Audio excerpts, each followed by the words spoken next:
नमस्कार साथियों, आशा करते हैं आप लोग अच्छे होंगे और बेहतरीन तरीके से अपनी तैयारी को कर रहे होंगे। तो आज हम अध्याय 1 रासायनिक अभिक्रिया एवं समीकरण पढ़ने वाले हैं। जैसा कि लिखा है एक ही क्लास में सब कुछ खत्म, तो आज हम लोग एक ही क्लास में पूरे टॉपिक को कवर करने वाले हैं। चलिए आइए देखते हैं। हम लोग टॉपिक को शुरू करने से पहले हम आप लोगों को कुछ मोटिवेट करना चाहते हैं कि जीतूंगा मैं यह मेरा वादा है, जीतूंगा मैं यह मेरा वादा है, कोशिश मेरी सबसे ज्यादा है। कि जीतूंगा मैं यह मेरा वादा है, कोशिश मेरी सबसे ज्यादा है। हिम्मत भी टूटे तो भी नहीं रुकूंगा, हिम्मत भी टूटे तो भी नहीं रुकूंगा, क्योंकि मजबूत मेरा बहुत इरादा है। यानी कि मेरा इरादा जो है बहुत मजबूत है, अब मैं रुकने वाला नहीं हूं। आइए चलते शुरू करिए।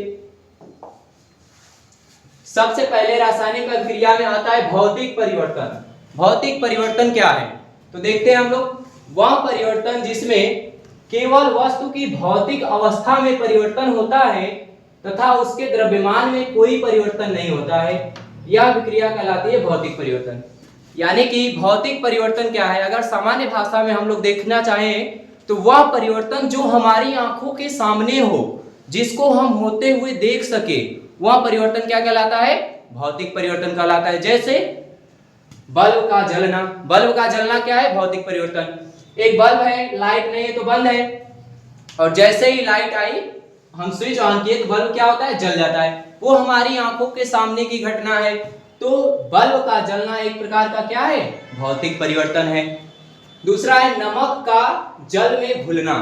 और नमक को जब हम जल में लेकर घोलते हैं तो देखते हैं कि उसके सभी अणु एक दूसरे से घुल जाते हैं और वो पानी साफ जो होता है वो थोड़ा गंदा हो जाता है। तो हमारी आंखों के सामने वो अभिक्रिया हो रही है। तो ऐसी अभिक्रिया जो हमारी आंखों के सामने हो और उसके भौतिक अवस्था में परिवर्तन हो जाए लेकिन उसके द्रव्यमान में कोई परिवर्तन ना हो, ऐसी अभिक्रिया क्या कहलाती है, भौतिक परिवर्तन कहलाती है। क्लियर है, ऐसा परिवर्तन क्या कहलाता है, भौतिक परिवर्तन। चलिए आगे देखते हैं। आगे है रासायनिक परिवर्तन। रासायनिक परिवर्तन क्या लिखा है कि वह परिवर्तन जिसमें भौतिक अवस्था के साथ साथ उसके द्रव्यमान में भी परिवर्तन होता है। यानी कि वह अभिक्रिया, वह परिवर्तन जिसमें उसकी भौतिक अवस्था के साथ साथ उसकी द्रव्यमान में भी क्या होगा, परिवर्तन हमें देखने को मिलेगा, वो क्या कहलाएगा, रासायनिक परिवर्तन। जैसे लोहे में जंग लगना, दही का जमना। दूसरी भाषा में हम यह कह सकते हैं कि वह अभिक्रिया जो हमारी आंखों के सामने ना हो, हमें दिखाई ना दे, हो जाए तब पता चले ये तो ये हो गया, तो ऐसी अभिक्रिया क्या कहलाती है, या ऐसा परिवर्तन क्या कहलाता है, रासायनिक परिवर्तन कहलाता है। जैसे लोहे में जंग लगना। लोहे में जब जंग लगता है तो जब हम लोहा नया नया खरीद कर लाते हैं तो देखते हैं कि वो एकदम न्यू है, लेकिन कुछ टाइम बाद ही हम जब जाकर देखते हैं तो उसमें जंग लगा हुआ रहता है, लेकिन जंग कब लग जाता है हमें पता भी नहीं चलता। तो वह परिवर्तन जो हमारी आंखों के सामने न हो वह क्या कहलाता है, रासायनिक परिवर्तन कहलाता है। क्लियर है। और दूसरा है दही का जमना। हम जब दूध लिए रहेंगे, दूध को फ्रिज में रख देते हैं और पता नहीं उसमें क्या क्या होता है, तो क्या बन जाता है, दही बन जाता है। तो हम क्या उसको देख पाते हैं, नहीं देख पाते हैं। तो ऐसी अभिक्रिया जिसको हम अपनी आंखों से न देख पाए वह परिवर्तन क्या कहलाता है, रासायनिक परिवर्तन कहलाता है। बोलो क्लियर है। हाँ, आगे रासायनिक अभिक्रिया। रासायनिक अभिक्रिया क्या है, जब एक या एक से अधिक पदार्थ आपस में अभिक्रिया करके नए पदार्थ बनाते हैं तो इस प्रकार की अभिक्रिया क्या कहलाती है, रासायनिक अभिक्रिया कहलाती है। यानी जब एक या एक से अधिक पदार्थ को आपस में हम मिलाएंगे तो जाहिर सी बात है वह कुछ नया पदार्थ बन जाएगा।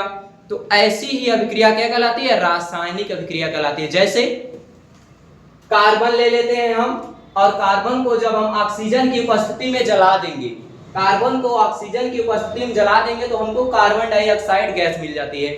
तो कार्बन प्लस ऑक्सीजन दोनों अलग अलग तत्व है, दोनों को जब अभिक्रिया किए तो हमें क्या मिल गया, कार्बन डाइऑक्साइड यानी CO2 मिल गया। तो ऐसी अभिक्रिया जिसमें एक या एक से अधिक पदार्थ मिलकर एक नए पदार्थ का निर्माण कर देते हैं वो अभिक्रिया क्या कहलाती है, रासायनिक अभिक्रिया कहलाती है। बोलो क्लियर है। आगे रासायनिक अभिक्रिया के प्रकार। रासायनिक अभिक्रिया कितनी प्रकार की होती है?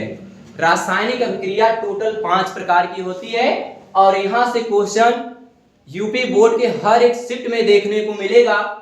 आपको हर एक वर्ष में आया हुआ है और 1-2 नंबर नहीं, पूरे 6 नंबर का आता है। इसको लिख कर रख लो, ये 6 नंबर का फिक्स है। तो रासायनिक अभिक्रिया कितने प्रकार की होती है? तो रासायनिक अभिक्रिया 5 प्रकार की होती है। कौन कौन सी होती है? संयोजन अभिक्रिया, दूसरा वियोजन अभिक्रिया, तीसरा विस्थापन अभिक्रिया और चौथा है द्विविस्थापन और पांचवा है अपचयन, उपचयन अथवा रेडॉक्स अभिक्रिया। ये 5 प्रकार की हमारी अभिक्रिया हैं। क्लियर है?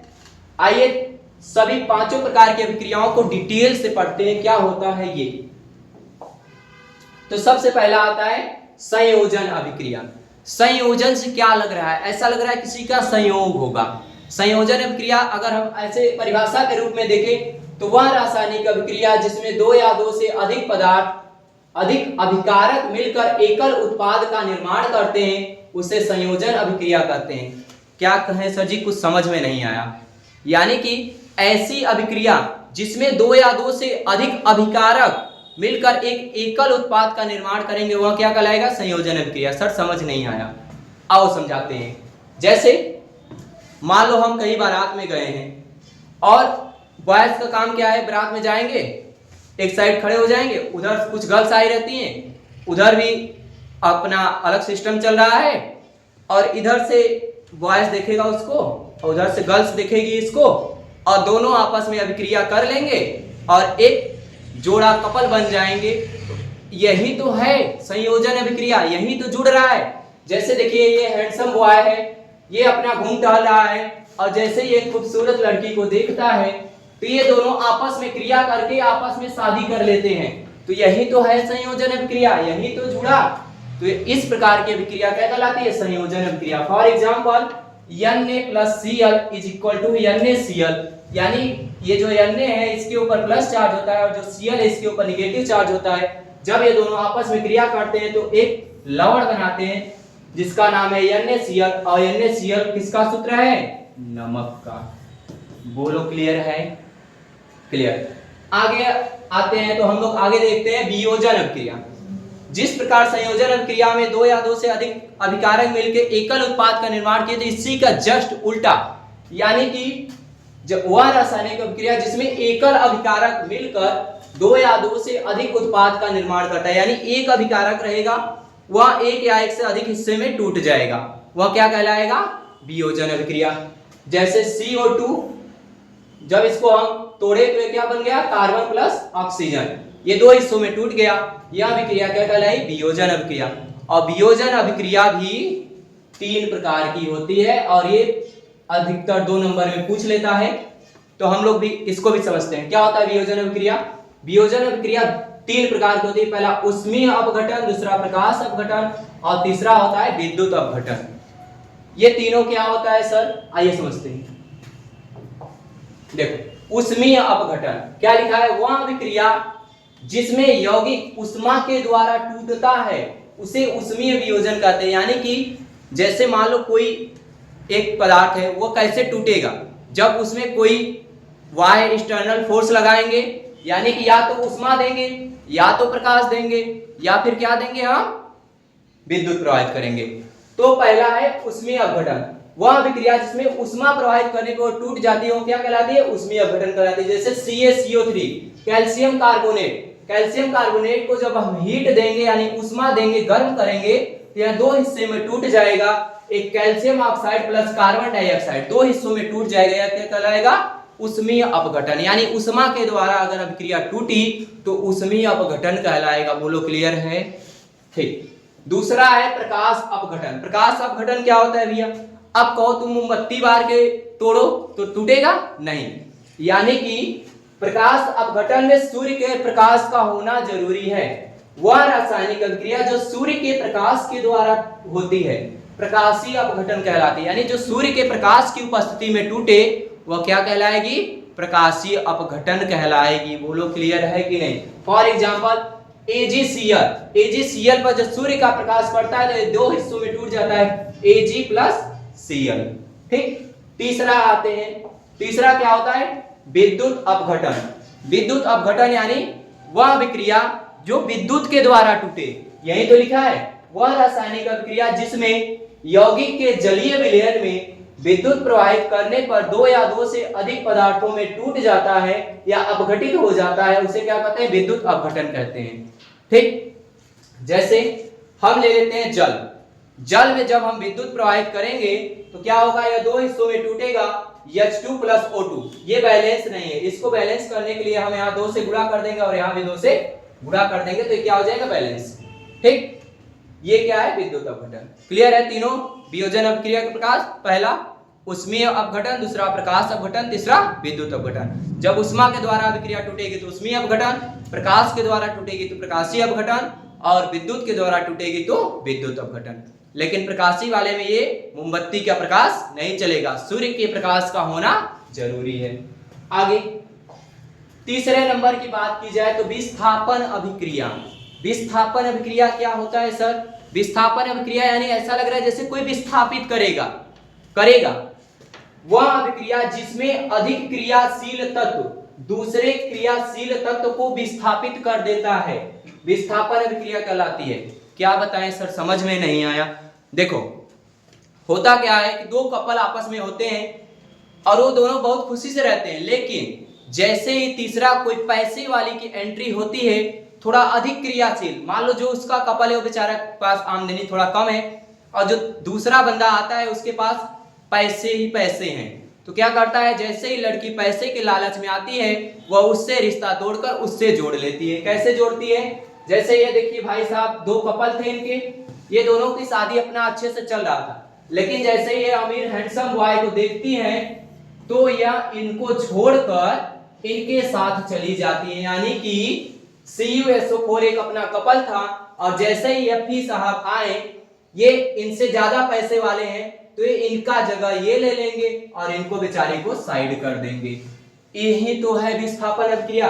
इस प्रकार की अभिक्रिया क्या कहलाती है? विस्थापन अभिक्रिया कहलाती है। ठीक, क्लियर है? आ जाओ नेक्स्ट है द्विविस्थापन अभिक्रिया। विस्थापन तो चलिए सर जी कैसे हम समझ गए, अब ये द्विविस्थापन क्या चीज है? द्विविस्थापन क्या है कि वह रासायनिक अभिक्रिया जिसमें अभिकारक यौगिकों के द्वारा आयनों के परस्पर विस्थापन से अभिक्रिया बनती है, उसे क्या कहते हैं? द्विविस्थापन अभिक्रिया कहते हैं। यानी कि इसमें दो पदार्थ होंगे और जो एक दूसरे को क्या कर देंगे? विस्थापित कर देंगे।